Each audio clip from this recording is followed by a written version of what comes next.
Hey, what's going on, guys? It's Adam from Spiritus Systems, and today we're going to talk about machine gun stuff.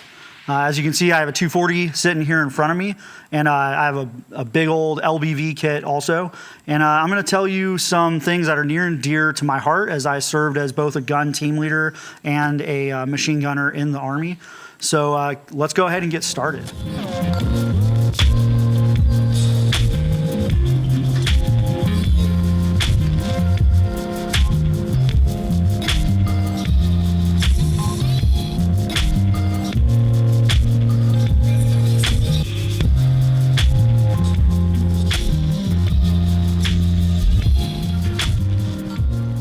So machine guns, it's something that a lot of infantrymen are going to do in their career. They're going to serve some time in a heavy weapons squad, or if you have heavy weapons platoons, you might do some time there. But you're going to spend some time, most likely, on some kind of crew served weapon. And there's some tips and tricks that I'm going to give to you guys today to kind of help you navigate that, increase your lethality a little bit, and also I'm going to tell you some stuff that TRADOC doesn't want you to know or want you to do. So the first thing that I want to talk about is your kit selection. We have a culture of wearing everything on a plate carrier right now. Most guys have a plate carrier and they put really large pouches on the front, or they kind of maybe put one on the side or something like that. And that doesn't work very well. You see them, really having a lot of lower back pain because they are carrying hundreds of rounds of link on their stomach as well as the machine gun itself. So what I prefer is something like this. So this is our LBV kit. It's a split rig with our butt pack system and our LBV strap system attached to it. So if you have a split rig, you can add this system to it, and it gives you this butt pack right here as well as these straps. And the reason why I like this is because it plants the weight, the majority of the weight, on your hips, right? It also gives you the ability to get into the prone shooting position very easily, and it gives access to your pouches and accessories by your assistant gunner, which is really important. We'll talk a little bit about that. So this is a kit that I set up. I use something very similar to this in Afghanistan and doing machine gun op mountains, which are very different than doing machine gun operations, let's say, like on this range behind me that is very flat range, very open terrain. The mountains are very different. So let's get digging into the kit and just kind of see some of the items that I have. We're going to start opening some stuff up, and we're going to start digging around in here.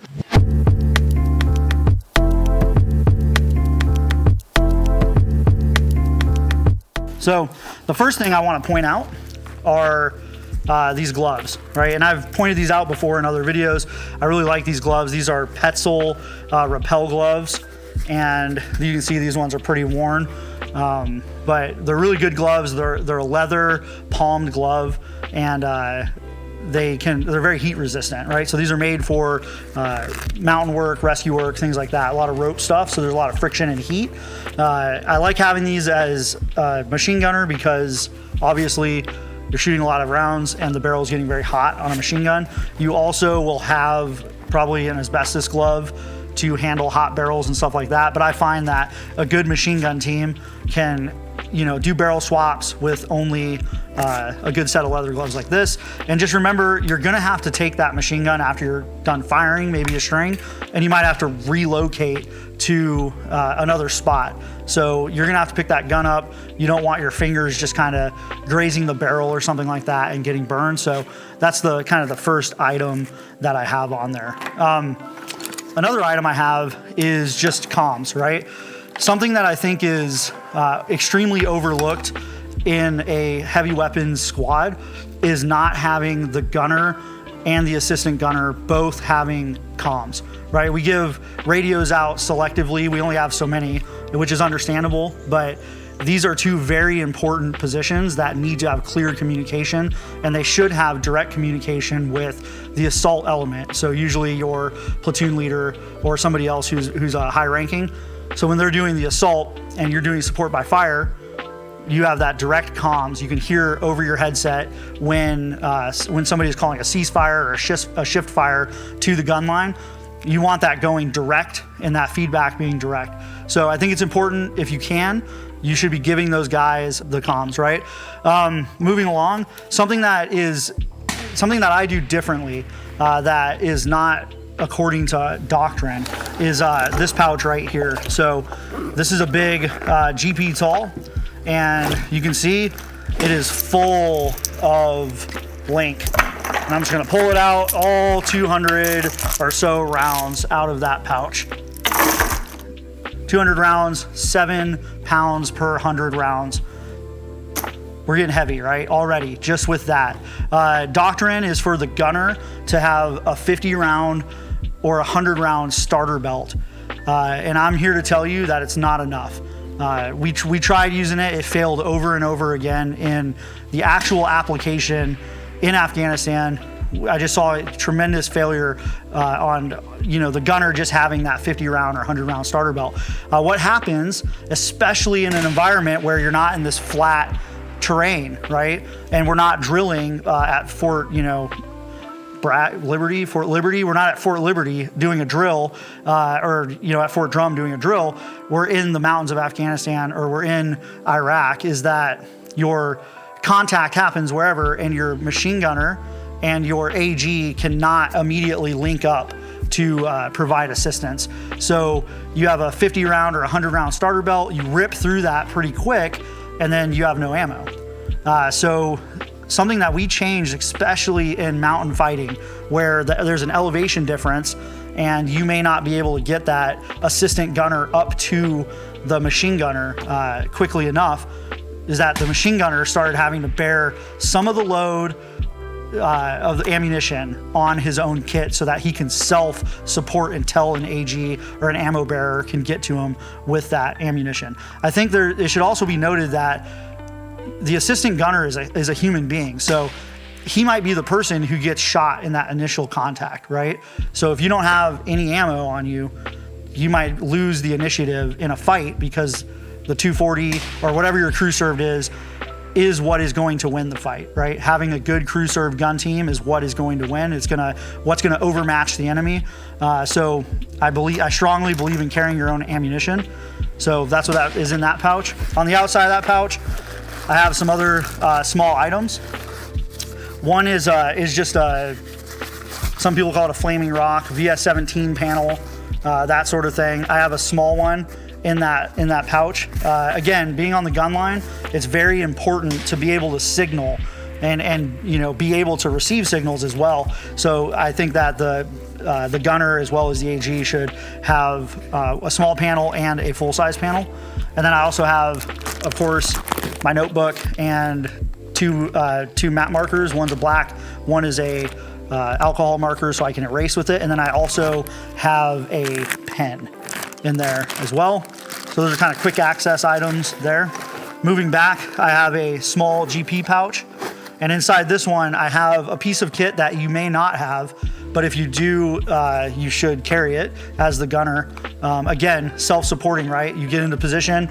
This is a rangefinder. You can hit a range. You can also use this just to observe, right? It does have some magnification. So I drop my binos. I don't carry the binos. I would just carry a small rangefinder. That way I can self-support there. This is a Terrapin X, by the way, which is a very good and robust piece of equipment. So if your unit doesn't have rangefinders, these are fairly cheap compared to the military versions. Might want to look at those. I also carry cat crap lens cleaner in that pouch. This is more important, I feel like, for the machine gun team because you're wearing eye protection and you don't want your lenses fogging up all the time. So I rub this stuff on there almost daily when I'm doing that. All of my lenses get hit with that. And then I also have my red lens in there as well. Just really quick access stuff that I can just reach to this pouch and grab it. I also carry on the outside of the butt pack 2 liters of water, right? Those are in hard bottles. And that is there in case I have to separate from my rucksack. I still have water on me that is not in a bladder, that is not gonna break. One thing that I do, which is just, old school kind of stuff, is that I tie my water bottles down with 550 cord. So they are tied to the pouch And then you can simply get them off. They're just girth hitched on. I just make a little lasso so that I can remove the bottles easily. The reason why I tie them down is you just don't want to lose your equipment. So really anything sensitive should be tied down. I consider water to be essential, so I keep it on there. This pouch right here on the front, we're gonna work from this side back over to the back. This is one of our spud pouches with a flap on it. Right now it doesn't have anything in it. I use this as kind of like an overflow. So if I'm gonna carry high concealment smoke is something that I might carry on the gun line, or a colored smoke, I might put it in there. I might put anything in there, really, just anything overflow that I'm gonna carry. I try to keep it empty until I'm going on an operation. So I have some overflow space. You guys are gonna love this. In the other tall GP, I also have ammunition, right? Another belt. And again, 200 rounds, 7 pounds every 100 rounds, 14 pounds total. The weight, again, is coming up. This kit, we weighed it before we started this video, and it doesn't have any food in it right now, was 40 pounds. So you have to be able to carry this around all the time. 40 pounds plus the gun, 27 pounds, whatever it is now with a Lima. But you have to be able to carry all this weight. And this is not even all of the ammo that I would recommend. I recommend that the gunner is at least carrying 500 rounds, if not more. It became the standard that we would usually carry about 1,000 on the gunner, and then the rest would be with the AG or the ammo bearer in there. So in the front pocket, I have some more tools that the gun line should have. I have my Kestrel, which is just used for getting conditions outside. My compass, so that I can shoot azimuths, navigate, things like that. My protractor, also so I can navigate and do geometry on a map for my range cards and things like that. So that's carried in that pouch. Another small GP behind that one. And inside this one is just a very simple IFAK, right? I just have a very simple IFAK in there. Not gonna pull it out. You guys have, whatever your issued IFAK is what should be in there. You still have to carry an IFAK as a guy. That's where my tourniquet just goes in there. Everything is just inside. Also keep in mind, I keep my tourniquets when I'm wearing a kit like this, I keep them in my pockets on my uniform. So I usually have one in an ankle pocket, one in a shoulder pocket. I like to keep them on my body because of the nature of how my kit's getting used and the fact that my kit might be getting taken from me if I get injured. So somebody might be literally stripping this off of me to get access to that ammo, and I want to have tourniquets on my kit, on my person at the same time. And the last piece here you can see is this butt pack. Now, this kit is oriented towards an assault. So if you imagine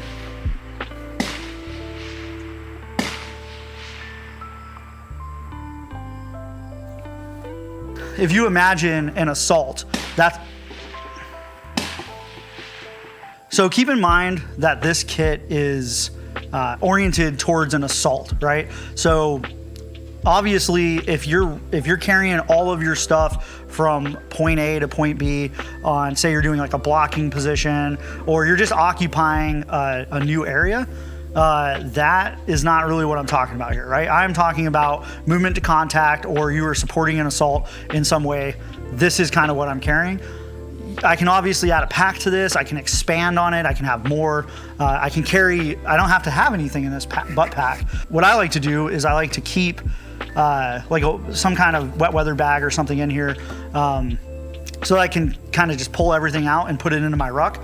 And then this is nice and flat, right? So I can just carry my ruck like normal, and this doesn't get in the way at all. But for actual assault operations, I like to just run with this kind of LBV setup.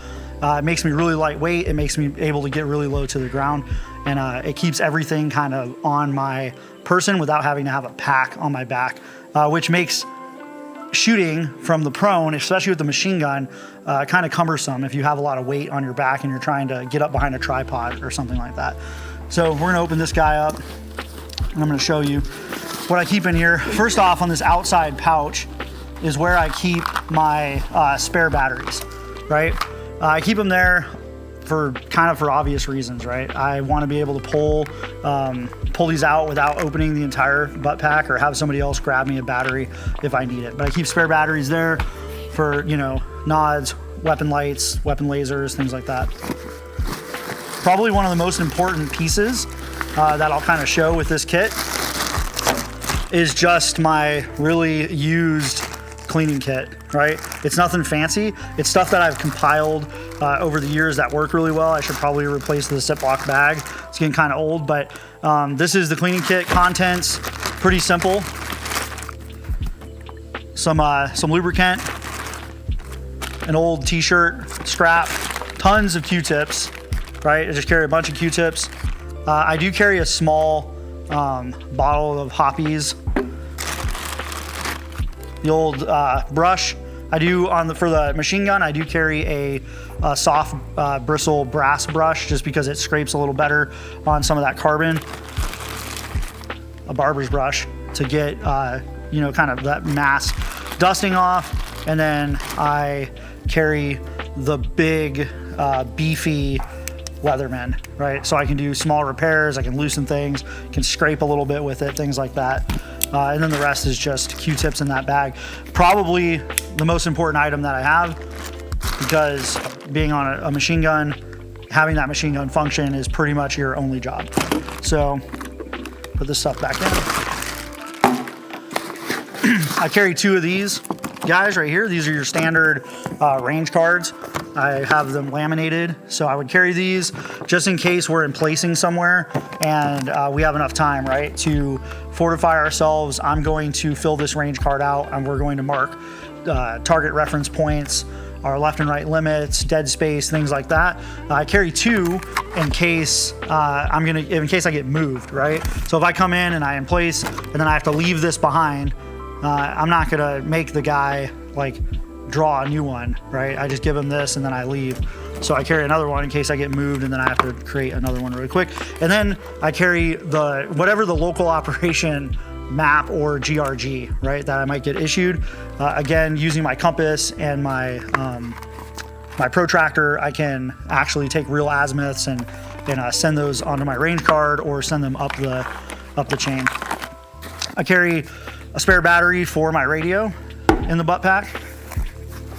This is another piece of specialized equipment. This is a lot smaller than some of the stuff that I would have had to carry in the military, but having a thermal capability on the gun line is important. Obviously, this is my civilian life now, so I have this small Hogster R, which can be weapon mounted.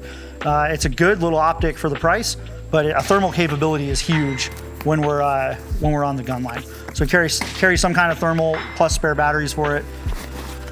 I always carry a cold weather beanie with me, even when I'm in kind of a hot weather area. Like today, it's pretty hot out in North Carolina. I still carry it because you never know how long you're gonna get stuck on an operation, how many nights you're gonna have to sleep outside. So having something to just keep body heat in to me is important. It's more of a comfort item, not necessary, but it's something that I like to have. I always carry a poncho when I'm on a gun team in any capacity. If I have my ruck, I carry 2 ponchos. So this poncho services the gun first. As the gunner, my poncho goes to the gun, not to me. I might snuggle with the gun under it, but if the gun's in place somewhere, it gets my poncho and I just get to sit in the rain because it's more important, honestly, than my comfort to keep it nice and dry. So I always carry one of those. And then I also carry a wind shirt. This is the issued PCU level 5 wind shirt that you could get issued by your unit. This one happens to have a hood. They don't all have hoods. You can find these on eBay or something like that if you do want to find one with a hood. This one is made by Wild Things. Again, it's just a light layer that I can throw on to keep warm if I get left behind. Happens a lot with machine gun teams. You get set somewhere and then you're just basically there by yourself, kind of just hanging out with you and your gunner. So that's it. That's all the stuff I carry onto an assault, minus food. So food is something I kind of went back and forth whether I was going to put in the video, but it doesn't take much thought to understand that if you're on a military operation, strip down an MRE, however much calories you think you need to consume for that set operation, and then plus that a little bit so you have a little bit of margin for error. it's a military operation, so you're gonna get stuck out there for longer than you thought. So I didn't show it in here, but I would usually strip down for something like this amount of stuff. We're talking 48 hours of operations maybe, so that might be 2 MRE, stripped down MRE meals for me, plus high calorie snacks of some sort would go into the butt pack as well to keep me sustained. So talking bigger picture about machine gun operations, machine guns are the life-saving element of a platoon, right? Or a squad, even if it's a squad operation.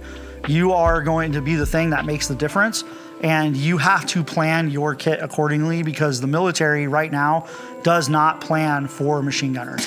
They just don't. They issue you probably the same exact kit that you would get if you were a rifleman, and it's not enough. So something like this, something that's low around the hips, that gives you a lot of real estate, that's what you want to have, right? Something that you can throw on over your armor, throw on without armor, something you could pass off to somebody else if you needed to, and they could put it on over their kit and wear it if they have to take the machine gun. Super important job, and these are just some of the tools that we would use to accomplish that. So anyways, thanks for watching this, guys, and we'll see you next time.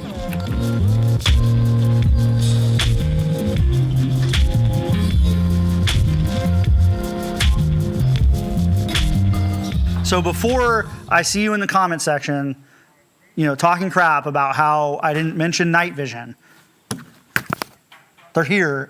I forgot to mention them.